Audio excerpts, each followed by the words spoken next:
Also more police than usual at Hill Elementary in Northwest Austin today. On Wednesday, police arrested a 29-year-old man whose family told police he was threatening to shoot up the school. KVUE's Malia Masamoto is live at Hill Elementary now. Malia, the suspect in this case is now in jail. What do we know about him tonight? Well, Brian and Quita, the family of the man who police arrested said he had schizophrenia. Now, when he was talking to the police, they said he was making delusional statements about wanting to become famous and meet a celebrity. Now, because he was seeking notoriety, KVUE has decided not to name him. Tonight, he is facing a terroristic threat charge. But this afternoon, I spoke to some parents here at Hill Elementary who said some students in their kids' classes decided actually not to come to school today because of the threat and just having not known all the details yet. Dropping a child off at school for many parents can be a hard thing to do, especially considering just last week there is another school shooting in Georgia. I think the concern is that it did happen and that it's not just a number, it's what we live with, and it's sad. And this week, parents at Hill Elementary School in North Austin had a scare of their own.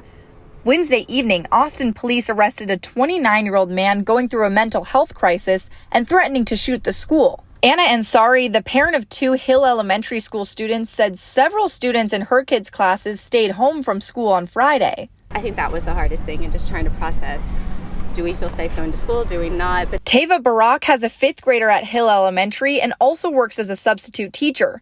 She said several students were also missing from her class, but she felt confident sending her child back with the extra security on campus. I also know that they're super safe here and that they would never have us come back to campus if it wasn't going to be safe for us and the kids. But with all of the districts in Central Texas and across the state receiving social media threats this week, Barak thinks there should be strong consequences for spreading false threats. If there aren't big consequences, then who knows where that could lead in the future, as far as other kids being like, okay, no consequences, we're all just going to do this now just as a joke. Because to those families and kids at schools with the threats, it's definitely not a joke.